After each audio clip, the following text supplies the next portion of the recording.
All right. Is everybody done? Are you ready? Do we think we passed? Okay. We know that your students would have, but so we're going to see how it goes with you.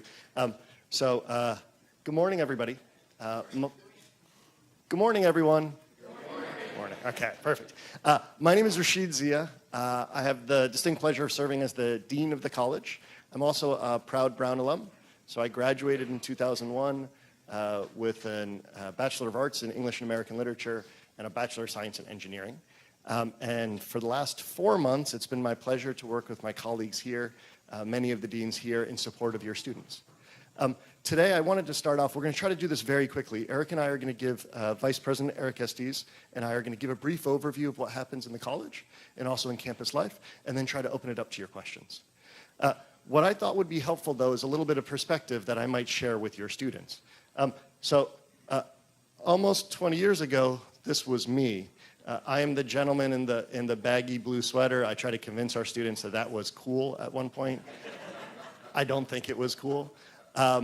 But because of this experience, I have some understanding of what it might feel like to be a first-year student here. How many of you are families of first-year students? Any families of sophomores? Okay. I remember how excited I was when in the spring I received this large envelope that indicated to me that I was going to get to come to Brown. And I was really excited because it meant I was going to experience the open curriculum, that I was going to be able to chart my own path through my education. And then I remember what it felt like in August when I arrived on campus, and I realized I hadn't picked classes yet. And then I realized, oh, wow, there's a whole lot of choices that I have to make. And perhaps some of you have had phone calls with your students about those choices. The purpose of today is to help you understand how those choices get made and how students chart their path here. I wanted to share with you how I did. So I was lucky the summer before I came to Brown to receive this green pamphlet called The Guide to Liberal Learning. And it was a variety of advice that the college offered at the time for how students should prepare for their first semester. And the opening essay was by Professor of Classics, Joe Pucci, and it talked about the open curriculum as a way to explore your interests and to learn through experience. And what it said is, if you are positive that you want to be a math major or a math concentrator in Brown speak, then what you might want to do for a semester is not take a math class, or just take one. And if you were absolutely certain that you didn't want to take a history class or a psychology class, then maybe what you should do is shop one. Now, in high school, I did not like English. I was pretty sure when I came to Brown that I was never going to take an English class. I did not enjoy 5-paragraph essays. Are there students in the audience that enjoy 5-paragraph essays? No. And in high school, I strongly associated the subjects that I learned with the people teaching me, with the instructors. And so when I came here, I thought, I don't have to take an English class. But after reading Joe's essay and talking with the people in my first year unit, my dorm, I heard about a pretty exciting English class. And I said, well, maybe I should go check it out. Maybe I should take this opportunity to explore, because exploring in college what your interests are help you to set the foundations for the rest of your career. And so I went into that first English class, and I really liked it. And then I went next semester to a poetry class, and I loved that one. And then pretty soon, I decided I was going to study English here.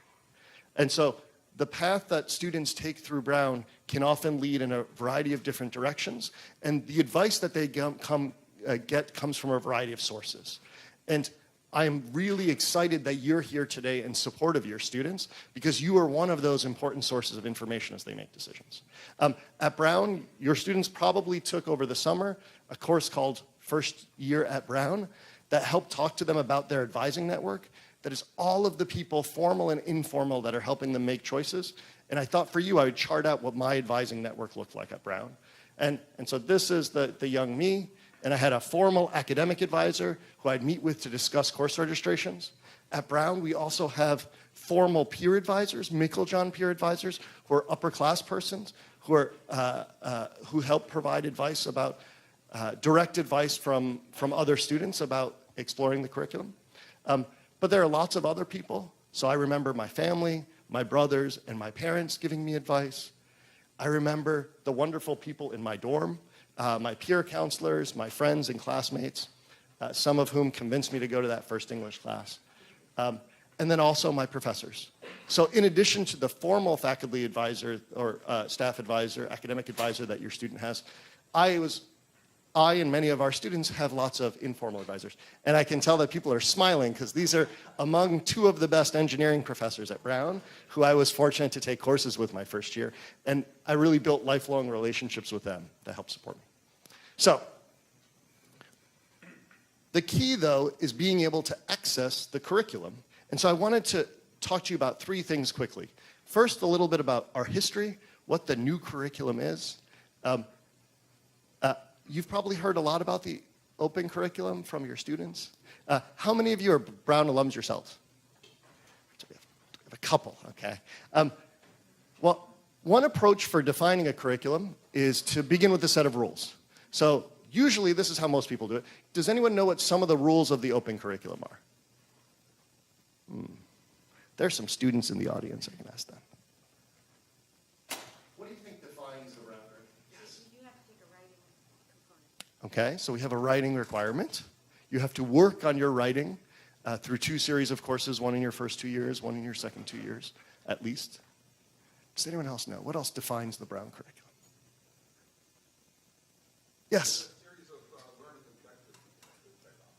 Yes, we have a series of learning goals. You don't have to check them off, but we provide them to students as advice, as ways to chart out their curriculum. Is there something that we don't have at Brown? We don't have core distribution courses. Is there something else we don't have at Brown?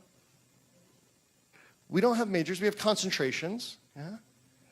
We also, I think a lot of people, when they talk about the Brown curriculum, we talk about what we don't have.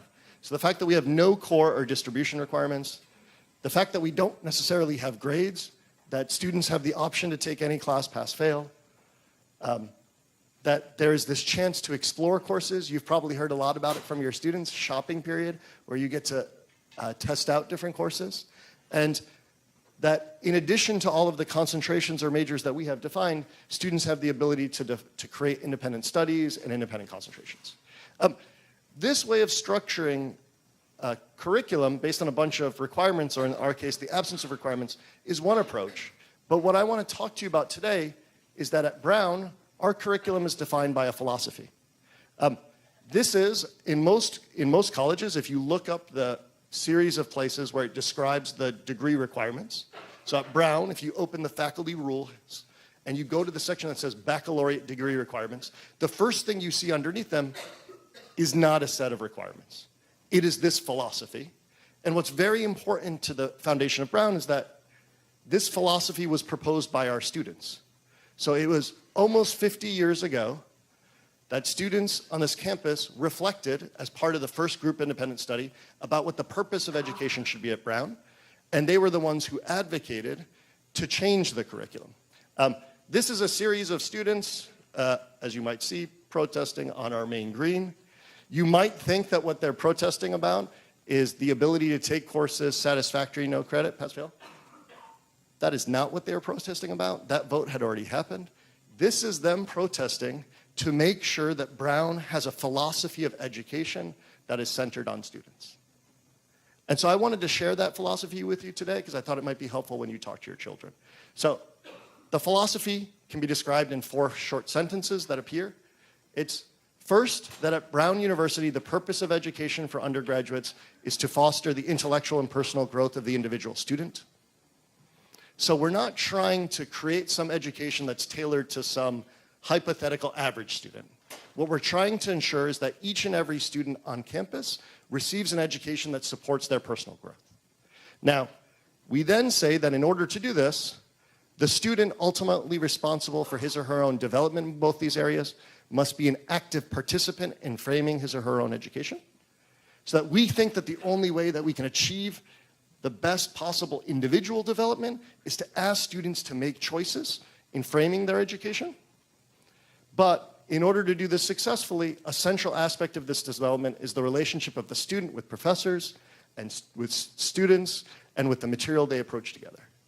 That if we expect this process of individual development to work, that we have to create a supporting community that helps promote shared learning for everyone, students, staff, and faculty across campus. And then and only then does it say, structures, rules, and regulations of the university should facilitate these relationships. So everything else that we do should flow down from this philosophy. Now, the reason why we do this, I think will be pretty clear if we go back to the experiment. How many of you did the experiment here? Anybody write these things down? I have a question for you. How many of you recall the words on the left here? Raise your hand if you recall the words on the left. Some of them, maybe? Okay. How many of you recall the words on the right? All right. Look around. How many of you recall the words on the right? This is what active learning is about, right? That when you make choices, when you make decisions, when you participate in the creation and sharing and application of knowledge, that it betters your learning, and it actually helps better the learning of those around you. So I hope that was helpful. Okay.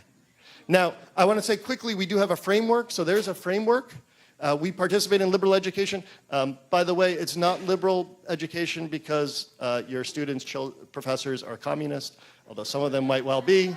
It is liberal because it is the education that every free citizen deserves in order to free themselves from ignorance, from prejudice, and empower them to navigate their own course, to lead lives of action and purpose in the world. Okay?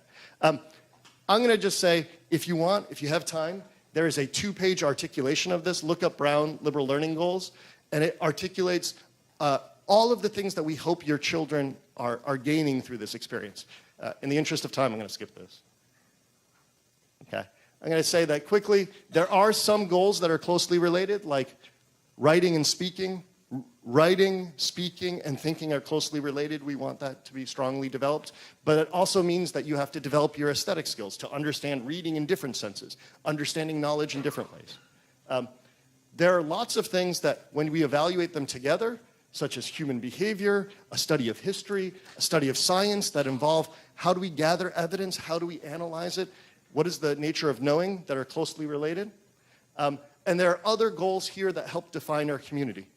That your students' success on this campus probably includes their ability to embrace diversity of ideas, to think beyond their own horizons, to work together in teams to help create knowledge. But the last part I want to just say is a little bit about the structure of our office, because you can talk to us afterwards. In the college, we have a pretty simple mission. The mission of the college is to ensure that each and every undergraduate student is engaged, empowered, and transformed by their education at Brown. We say engaged as active participants framing their own education within Brown's open curriculum. We mean empowered by academic advising and support to make informed choices, advancing their intellectual and personal growth, and transformed through learning experiences both inside and outside the classroom to lead lives of action and purpose in an ever-changing world. Now, the structure of our office reflects this mission. So, to ensure that students are engaged as active participants, we have about 15 staff members in the college devoted to the curriculum. To ensure that students are empowered by academic advising and support, we have about 30 staff members in our office devoted to those areas. And to make sure that students are making the best of their curricular and co-curricular experiences, we have about 50 staff members that work in a variety of offices and centers dedicated to experiential learning in many different ways. The reason why we have this little pyramid here is that this is the scale of the effort at Brown. We have about 6,800 undergraduate students, and every semester we have about 1,000 academic faculty and staff devoted to your students' learning. And what our office is intended to do is to connect our students and staff and faculty across campus to ensure academic excellence. The way we do that is the college lives pretty close to students. We're like this little wedge here. And we're supposed to understand the student experience and be champions of students in navigating the curriculum. And if we do this successfully, what we can do is we can act as a little bit of a lever. So we can help connect our students to all of the academic support on campus. But at Brown, we have a secret weapon, and that is your students. Because it turns out that at Brown, in addition to the 1,000 faculty and staff, we usually have something like 600 peer mentors. So these are students committed to the learning of their fellow students. You've already heard one of them. They're the Meiklejohn Fellows. They're the Writing Fellows. They're the career peer advisors. They're the department undergraduate group leaders. And when this all works out well, these group of students in our office and everyone working together helps to build a community that supports your students' learning. There's a bunch of us here from our office. You'll see our faces. Is anyone from the dean of the college? Can you wave? Okay. We'll do an introduction in a second, but I just wanted to let you know that we have a variety of centers. So there's our main office. There's also the Swearer Center for Public Service, the Career Lab, the Center for Careers and Life After Brown, the Sheridan Center for Teaching and Learning, the Office of International Programs, and the newest of our centers, the Science Center. So with that, I wanted to ask the members of the college to just briefly introduce themselves. I'll hand it to you. So if everyone in the college wants to stand. Good morning, everybody. I'm Chris Dennis. I'm Deputy Dean of the College. I'm also Chair of the Committee on Academic Standing, as you know. Brown does not have a grade point average, but we're very carefully tracking the progress of Brown students through the curriculum. So twice a year, the Committee on Academic Standing evaluates Brown student progress towards their degree. Hi, good morning. My name is Carol Cohen. I'm Senior Associate Dean for Advising and Personal and Health Issues. Good morning. I'm Matthew Johnson. I am the Associate Dean for Engaged Scholarship and the Executive Director of the Swearer Center for Public Service, where we build and provide opportunities for your students to engage in the outside world. Good morning. I'm Besenia Rodriguez. So in addition to general academic advising that we all do, I'm the Senior Associate Dean for Curriculum, which means I work really closely with faculty as well as upper class students around concentrations or majors, courses, and a lot of the curricular opportunities that we have at Brown. And I'm also an alum. Good morning. I'm George Vasilev. I'm the Associate Dean of the College for Pre-Professional Advising. I work with students and alumni interested in the health professions, law, and to a lesser degree, business. Our office is integrated in the same building as Career Lab, and that's a really great one-stop point for students who want to prepare professionally but also academically for careers in law and the health professions. Good morning, everybody. I'm Kendall Brushton. I'm Director of the Office of International Programs here at Brown, and Brown has long valued the international dimension to liberal learning. And to that end, I want to draw your attention to a session that's taking place early this afternoon at 12:30, beginning at 12:30 in the Metcalf building in the Friedman Auditorium on internationalizing the undergraduate experience. We have 9 peer advisors, students who are now seniors who have been abroad. We'll talk to you about their experiences, and we have staff from our office who will be there to answer any questions that you may have. Good morning. I'm Shannon O'Neill. I'm Associate Dean of the College for Junior and Senior Studies, as well as a pre-law advisor with Dean Vasilev. I also serve as the Bruce E. Donovan, Class of '59, Dean for Recovery and Substance-Free Student Initiatives. So I work with students who are in recovery or students who are substance-free for a wide variety of reasons.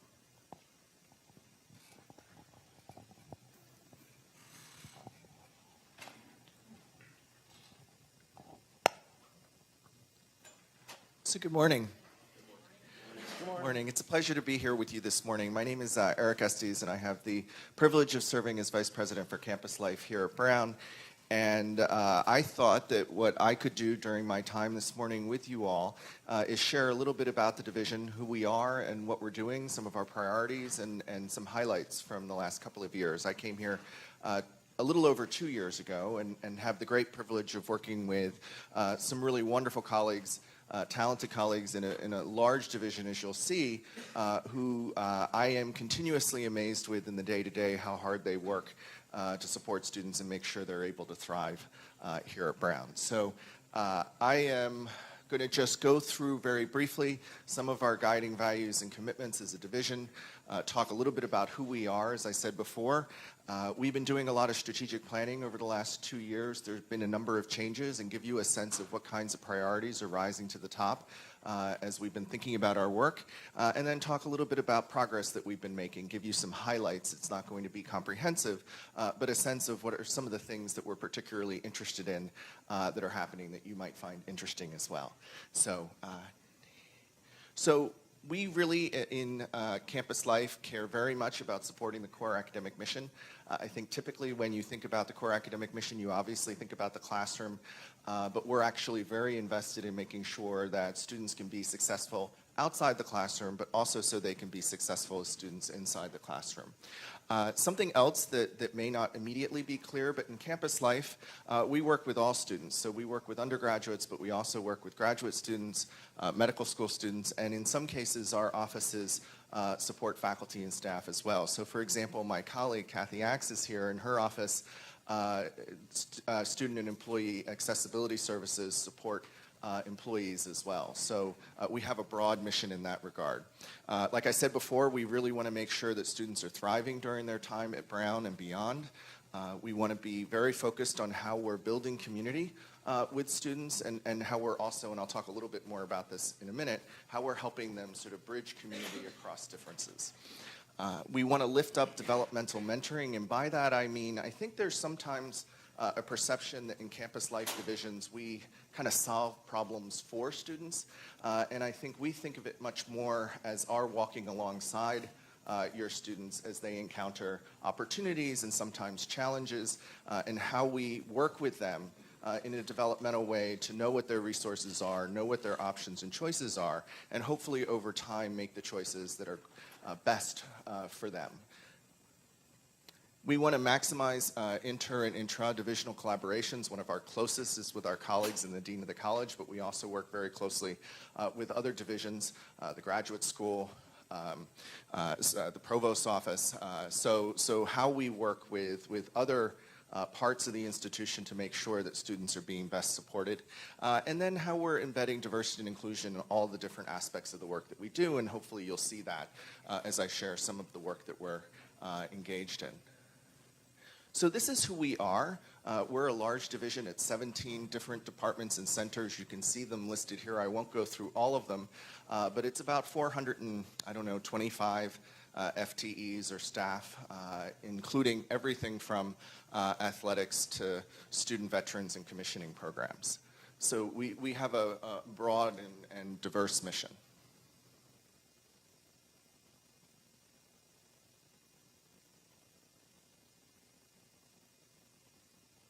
So we've been doing a lot of conversation as colleagues and working with colleagues in other divisions, working very closely with students to think about what are some of our core priorities.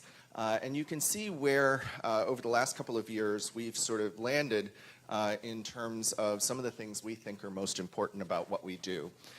So health and wellness, building community, and I had mentioned this before, including interactional diversity. I think there's been certainly a broader conversation in society, but I think particularly within communities of higher education, about how we are helping to build community across differences, sometimes profound. And I think, you know, we would all sort of acknowledge that society struggles with that at times. And how can we as communities of higher education, I think, really take up that challenge and opportunity. If you look at survey after survey, students will say both their learning inside the classroom and their experience outside the classroom is better and stronger, and they learn more when they're able to interact within a diverse community. Thinking about the residential experience, operational excellence, a lot of this has focused on how we are restructuring the division to best support students, how we're realigning the resources to match up with the priorities that you see here. And then embedded within each of these is thinking about what I mentioned before, the developmental mentoring and diversity and inclusion. So this is kind of where we've arrived after 2 years of really intensively thinking about the work that we do and why we think it's so important. And what I thought I'd do from here is just briefly, in the time that I have left, and I want to make sure that we leave plenty of time for discussion with you all, is that I thought I'd share some examples of some things that we're particularly proud of in each of these major areas of priority to give you a sense of some of the work that we do in the day-to-day. So some of you may have heard, and this is very exciting, and my colleague Vanessa Brito is here, who's Assistant Vice President and Executive Director of Health and Wellness, and my colleagues will all introduce themselves in a minute. But I just wanted to sort of highlight that we've been moving forward with plans for a new health center and wellness-themed residence hall. You know, Rashid mentioned that he's a graduate of Brown. In fact, the last time that Brown built new housing is in fact the year that I graduated from college. And I'm increasingly feeling my age. And so that will tell you how long ago it was. But we're building new housing for the first time in almost 30 years. And so it's exciting. We're moving to architect selection. I also thought I'd share some numbers here that I think we're particularly proud of. Health services will have 32,000 visits every year from students. Health promotion, which does a lot of the education and outreach around helping students think about living well lives, has 11,000 contacts with students every year. Counseling, Will Meek, who's the director of counseling, is here, has more than 7,000 sessions offered to students every year. And our EMS, which is really a model for the country, it's staffed by 70 trained student EMTs. And if we think about how students are able to connect and apply learning from the classroom into practice outside the classroom, I think there is no greater example than the EMS program, where students themselves staff the program. More than 1,000 EMS runs last year. So quite a bit of work and activity, and it's really just sort of outstanding to think about. Thinking about, and this is a major conversation, I think, on almost every college and university campus, and I think colleagues in counseling and psychological services have done a really wonderful job over the last couple of years thinking about access to counseling. And as we know, this is a big conversation. Schools all over the country are thinking about resources, the quality of care, the accessibility of care. And I just wanted to give you some numbers that we're particularly proud of. So in the spring of 2017, so not that long ago, it was 14 days with a wait list to get an appointment at CAPS, Counseling and Psychological Services. And this is a typo, I apologize, the fall of 17, it was then 3.5 days with no wait list. And then last spring, it was 3.25 days with no wait list.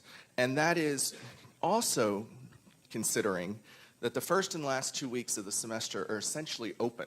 Students can come in without an appointment, walk in same day. So those numbers, the 3.5 and the 3.25, don't take that sort of into the calculation. And I think what I'm also particularly proud of is that these numbers actually resulted in strengthened care. So accessibility didn't come at the expense of the quality of care. And Will is here, and he can probably, if you have questions, talk about how they were able to do this. I know that he's been getting quite a few calls from around the country from other schools trying to figure out how they've been able to be so successful and at the same time strengthen the care that students are getting. And then I mentioned before, we celebrated the 40th anniversary of the Brown EMS program this past spring, and something that we're particularly proud of. So building community, I thought I'd just highlight a couple of things. I could talk for hours about this. It's something that I care very much about, and there's a lot of really wonderful work going on, and I just thought I'd highlight a couple of things. We just launched a student-led and focused peer mediation and facilitation program. Students go through 60 hours of training each January. And again, I think if we're going to expect and hope that students are going to build community with each other, and sometimes do so around challenging and difficult topics and conversation, differences in background and experiences, we want to be putting in place the resources to help them do that. And to have peers who are trained in mediation and facilitation who can help students have difficult conversations. Maybe you have a student organization that's struggling around a particular issue or topic. They can go in, facilitate those conversations from what they call a multi-partial perspective, which is they're there to be supportive of everyone, a little different than an impartial or neutral sort of position. And so we're particularly excited about this program and its ability to really help the community in so many ways. The Dean of the College and Campus Life, this is a really wonderful new program where we collaborate to accept proposals from students who are across communities, the building community, right? So the only requirement to apply is that it has to be different groups of students working together on a common project that's going to build community. And the ability to provide them with resources to do it, I think, has been a really exciting thing for our two divisions to work on. I wanted to give you a sense of just, I know that Brown is not always thought of as an athletics-centered institution and community, although I hope you'll all go to the football game today. It's going to be great weather, and we'll see how it goes. But I did want to point out that, we have more than 900 student athletes here at Brown, varsity athletes. More than 2,000 students participate in intramural sports.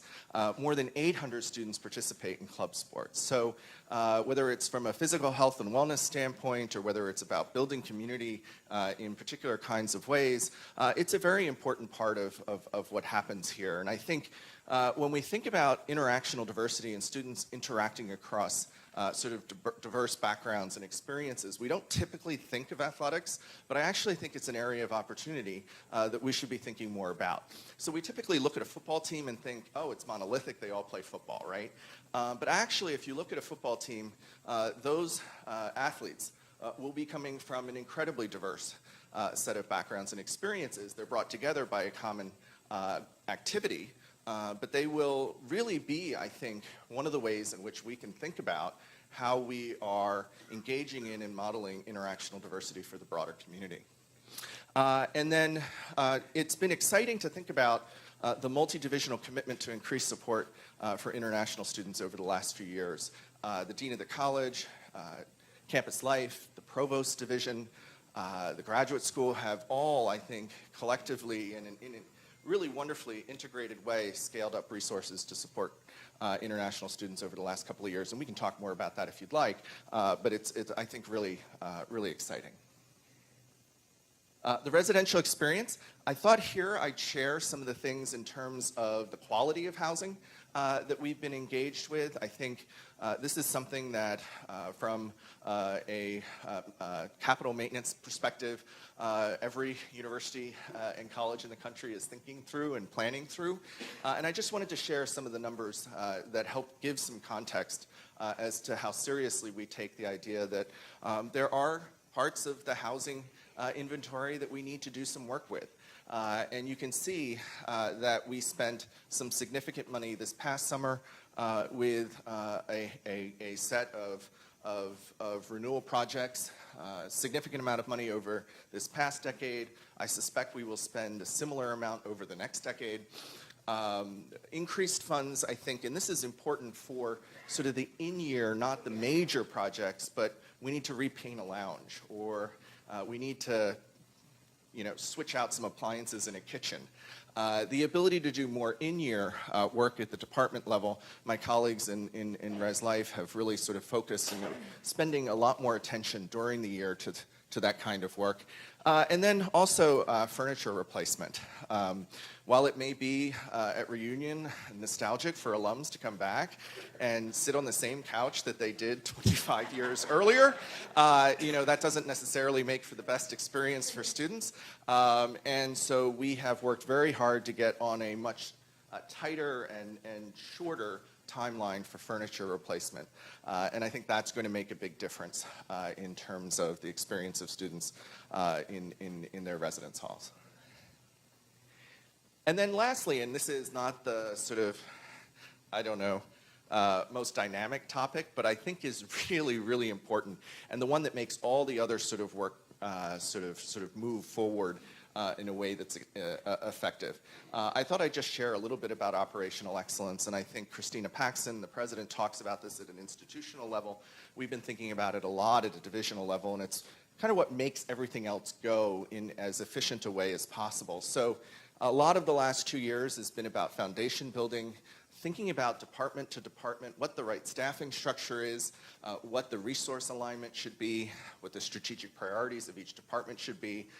Really, how are we best positioning ourselves to support students? Thinking about how are we balancing the ability to take the best strengths of what we have here at Brown, and there are tremendous strengths in the division, with bringing in a few new people from the outside who can help us with some new ideas, and we can collectively think about doing some things differently.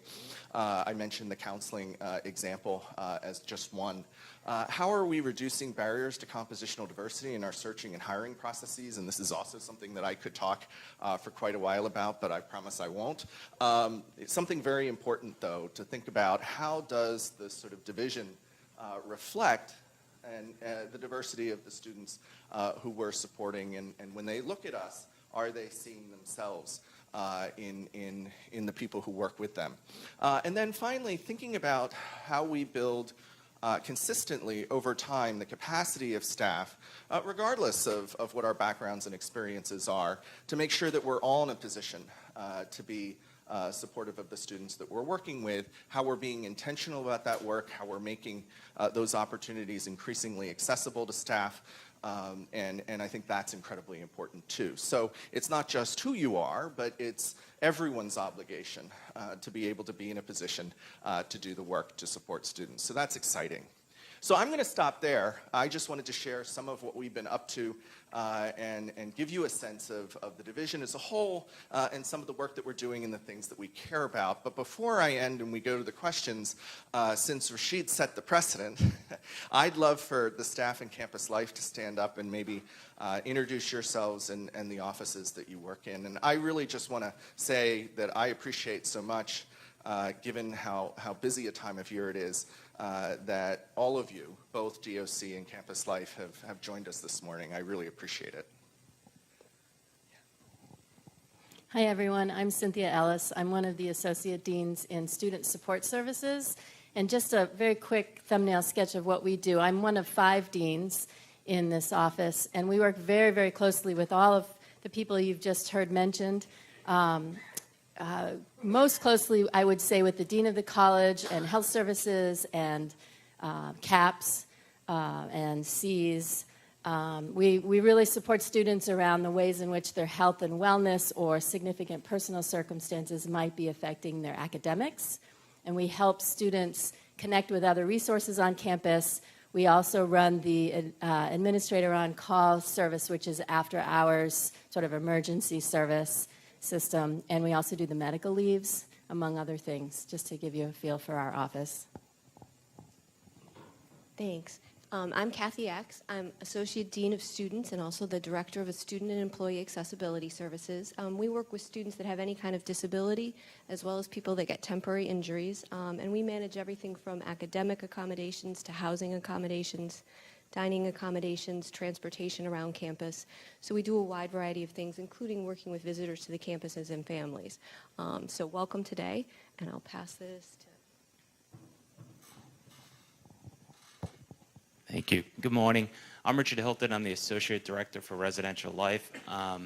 We work with students that are all in our housing and students that live off campus, so we impact all students that are undergrads at Brown University, and we do work with graduate students and medical students when needed. My name is Dr. Adam Pallant. I'm the Clinical and Medical Director of Health Services. Yes, I saw those 32,000 visits alone. No. We run a staff with 11 clinicians, same day or next day service for anyone and everyone, and those visits are universally free of charge. It doesn't mean all of the medical care is free of charge, but the health care visits are, and I'm very proud of them. We do a great job. Good morning, everyone. My name is Dr. Vanessa Brito. I'm Assistant Vice President for Campus Life and Executive Director for Health and Wellness. I call myself Chief Knitter. So in my role, I oversee health and counseling, health promotion, and emergency medical services, and we're delighted that you're all here and happy to answer your questions. Hey, good morning, everybody. I'm Will Meek. I'm a psychologist. I'm the Director of Counseling and Psychological Services. Thanks for being here. It's great to meet some of you, and looking forward to some conversation after if you'd like. And it's just great working with this crew to provide the mental health care for students on campus. Good morning. I'm Tanya Purdy, and I'm the Director of Be Well Health Promotion. We provide both proactive and responsive health education and interventions for students with the idea that we're helping them really develop those lifelong health and wellness behaviors and experiences that they can have while they're at Brown and take beyond their time here.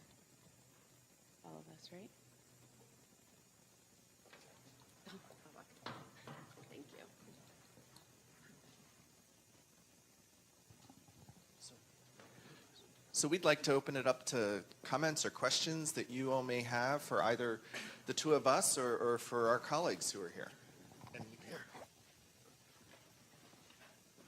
I can run the mic. Here you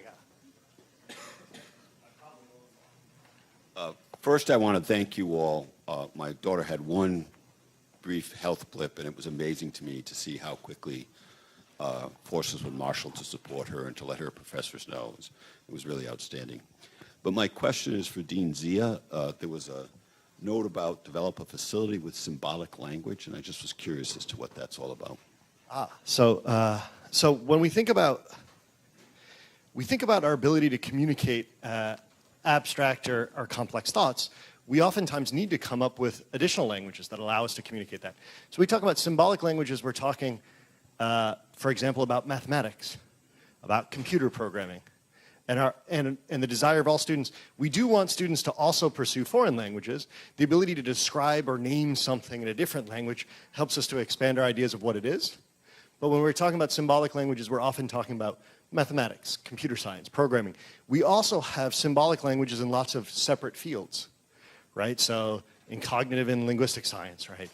So I'd encourage you to take a look at the liberal learning goals. It articulates several more of them, but that's what we mean, the ability to communicate abstract ideas complex ways.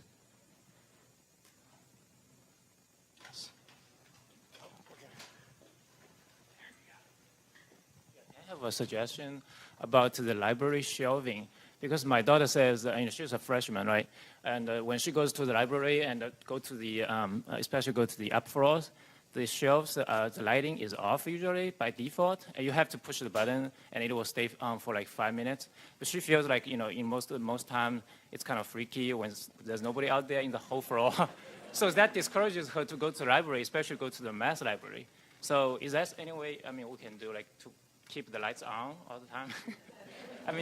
I feel like there's maybe some, consideration about, energy conservation. So what I'd tell you is I'd encourage you to take a look at the sciences library. So when you walk outside this building, the 14-story building there, color-coded like the pH scale, is the sciences library. And I know that some of those floors are devoted to stacks. And in the stacks, they do try to do this because the center of that space is not usually active, but the outside of that space is all lit up. And if the students want, they can actually push the button and change the time on the, pretty sure you can still change the time to set it to stay on longer. But what I'd encourage you to do is check out floors 3, 5, 7, where you see all sorts of very well lit spaces where students are able to study and work and build community. So I think the library is going through a bit of a transformation. All of those spaces have gone through quite a bit of transformation. I'd also encourage you to check out the Rockefeller Library. And as you walk in, go to the right and see that sort of open study space that exists.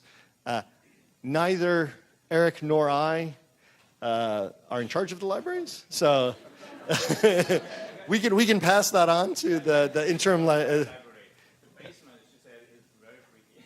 There's no lighting as well. Okay. So that's like, discourages high students, high school students who just went to college and it's like everywhere's dark, Okay. It's kind of a bit scared. So, all right. We'll pass it along. Is there another question right there? Yes. Yeah, I wanted to ask if you still give out the little green pamphlet you showed that you got when you were a first-year student, with the essay from Joe that talked about what classes to take and not to take. Do you still hand that out? My son is very focused on his concentration, and we would like to encourage him to explore more, and I think he would benefit from that. The second thing I wanted to mention was just a comment. We had dinner at the Ratty last night, and there was a nice young Korean man, and he was all by himself. And I don't know if you do anything for international students during Parents' Weekend, but might be a good idea. Yes, we're aware that there are certain groups of students whose families are less likely to be able to make it to Providence, so we do a number of different things. So for example, I myself am having a dinner at my house today for international students and first-gen low-income students. The two centers collaborate, and we do a dinner at my house today because we know, to your point, that there are going to be students whose families aren't able to make it. Yeah. What time? 5 o'clock, anybody is welcome, so I'll see you there. Thank you. Thanks. My son's a first-year student, and I think the school, obviously a fabulous academic institution, support's great. My son's interacted with Dr. Pallant, some C's folks, and it's been awesome. As a possible suggestion, I've kind of done like an informal straw poll of past graduates and current students. So one thing I've never heard, and again, I always want to be positive, as far as like dining services, kids to say like, oh, it's awesome, it's great. I've kind of never heard it's been like, the experience is like, okay, it's great. The staff, my son says, is fabulous. The food, not so much. Okay. Again, I don't mean to be negative. I'm just trying to see if anybody else has ever had that concern. Because again, too, I mean, with technology, nutrition, I mean, the most important thing to produce strong academic minds starts with the body, as Dr. Pallant would probably support. No, I completely agree, and I know that colleagues who work with dining have been focused on a number of things related to the concern that you're raising. Brown, a couple of years ago, partnered with Bon Appetit, which is one of the, I think, better national sort of dining companies that work with colleges and universities. They worked with dining at my previous institution. I oversaw dining there. I don't here, but I think there is an attention to the idea that the dining has to improve. It's the quality, just the end product, the food is not so much. My sense is during the time that I've been here, the food has improved, but I think there's still obviously progress to make.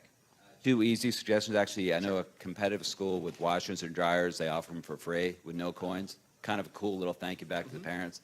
And I think also, too, as far as, no, I tell you, it's the simple stuff in life people get a kick out of, because you're priced at a pretty interesting price point. And a second thing might be, in the Rockefeller Library, I think you have to pay for copies of some like student documents sometimes, maybe the first 10 for free.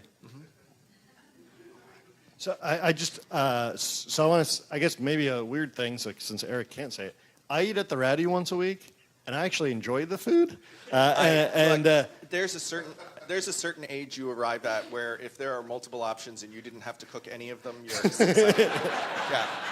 Well, I think when I went and I saw like kohlrabi there, like, it was good. But the one thing I wanted to say about the Guide to Liberal Learning, we no longer provide it in the summer. I have copies in my office but that I share with people. It is, what I would say though is what we've started to do is we have a online workshop for all entering first year students. So this year that included almost 1,700 people that took a course called First Year at Brown. And that allows us to actually help get community started before people arrive on campus. And it talks about a lot of issues about advising, about accessing the curriculum, of how to make choices about your courses and your concentration. And we think that that's a little bit more in tune with where our students are today. But we will make sure, if you go to, for example, First Year at Brown, there's an entire essay on what the value of an open curriculum is, written by one of our professors. Which is very similar to Joe's classic piece. And I didn't want the laundry comment to go unaddressed because I appreciated it. I mean, I think we want to be very conscious of the ways in which students and or parents feel nickeled and dimed along the way, and I think you're right. That's a challenge, and I think we should be looking at everything that kind of falls into that category. I mean, I think it's one of the reasons why, and this was to Adam's point, some schools have gone to different models around health services in relationship to insurance and other ways in which that sort of can inhibit access in relationship to services being completely free. And so I think we need to be, to your point, looking at all the different categories in which we would want to be reflective in terms of what our peers are doing and how we can make sure that people don't feel that way. Yeah. Yeah. Yep. Absolutely.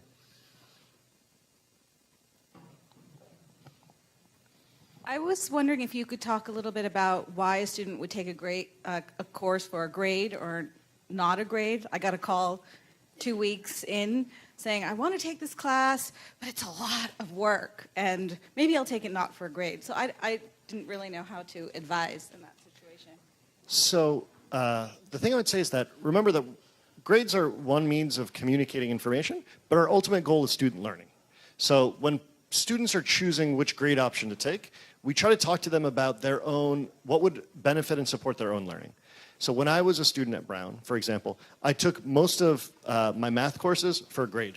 That is because I knew that I wanted to have a motivation to turn in my weekly homework assignments. I wanted to be doing that in a timely fashion. They didn't really stress me out. I just wanted some commitment device to help ensure that I was proceeding in the class.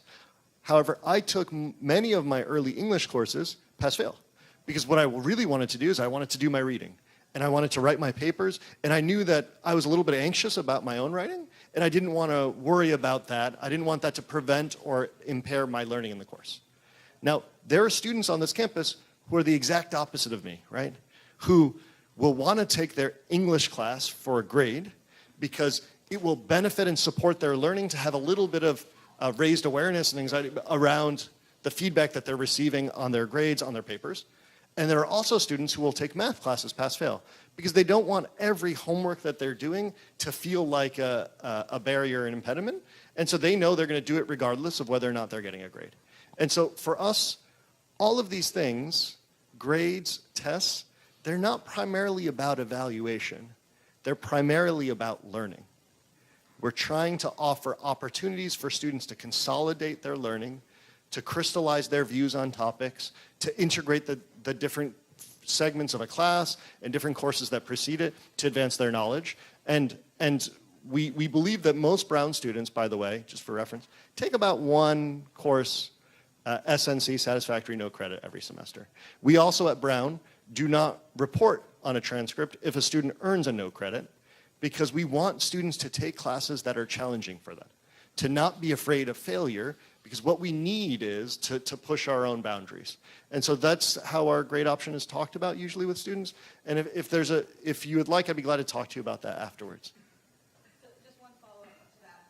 So if you're, say, a math major and you want to do grad school, Sure. or if you're applying for a finance job or whatever, I mean, do you give a grade point average, or how does that work towards the end of? So Brown does not report a grade point average. Many of our students take pass-fail classes, and a large number of our students go on to go on to graduate school. I think the stat that I like to share most often from my office is right now about 2% of all Brown students are earning Fulbright fellowships, to give you some context. We have a lot of students going on to external success afterwards, and it's not that one class or a semester or some classes pass-fail. We do have students that take many, many more classes, satisfactory, no credit, and also continue on to graduate school. It's not going to be an impediment. And the real key is that it's not the immediate grade you get, definitely not the grade you get first semester, that's going to determine anything about your career. And we want to back off of the overemphasis on grades so that we can properly emphasize student learning. And if your student is learning in the classroom, regardless of what grade they're getting, they're going to go on to remarkable careers afterwards. I mean, I think we can ask, we can talk, if you're interested in graduate school, I'd be glad to talk to you. If you're interested in professional school, health careers, law careers, Dean Vasilev is here and can talk about that. But Brown students do go on to have tremendous success in these areas, even when they take courses, satisfactory, no credit.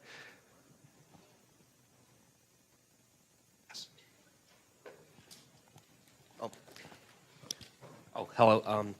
Our son is a freshman, and we just have a question for health services. Are the students able to walk in and get a flu shot at any time?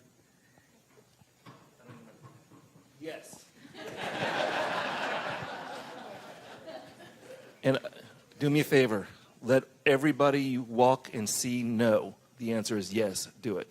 We also have very large clinics where we go out to dorms and grab people and inject them.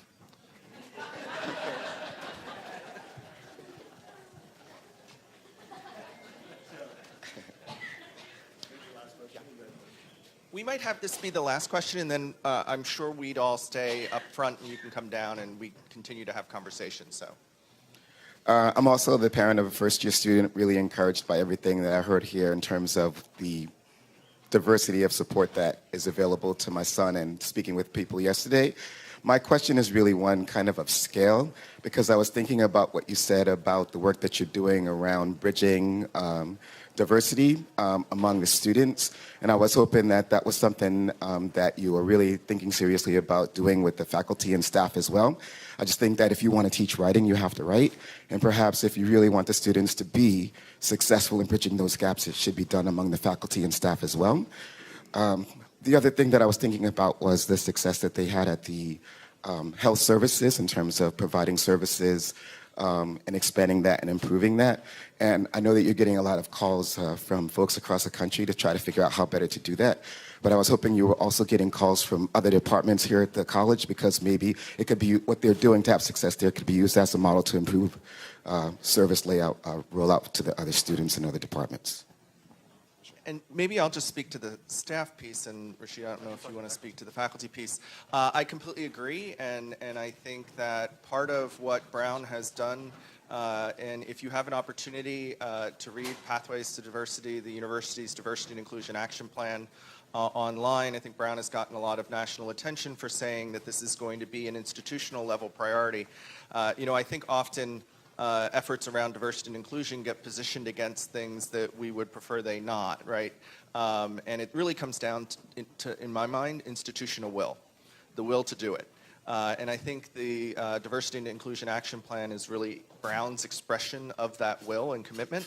And what it requires is every administrative unit to also come up with a plan with stated goals. And so, at least speaking for Campus Life, every department has a plan, the division as a whole has a plan, and some of what you saw around both the compositional diversity but also the capacity piece, which I think is just as important, is part of that commitment, right? So part of the ways in which the staff work to increase their own abilities to support, diverse students, but also support each other, right, across differences. So. And what I'd say is that the Diversity Inclusion Action Plans also applies to every single academic department on this campus. So as a faculty member at engineering, there's an obligation in each of our departments to look at where there are opportunities to promote diversity and inclusion, not only amongst our faculty, right? My prior job was actually looking at ways to improve faculty hiring and graduate student recruitment to this campus to ensure that we get the very best, excellent, and diverse students and colleagues here, but also in our curriculum. So as we're reviewing curriculum, we're talking about how is this embedded in everything else we do, because this is a capacity that all of our students must have, that our entire community must have. So I'd encourage you, I'm not sure how public the academic ones are. I'm pretty sure that they are not. But it's public within Brown, so all of our students can see all of the things that are going on in the departments, and we do that intentionally so that we all can learn from each other to do the best we possibly can. Okay. So thank you so much for joining us this morning.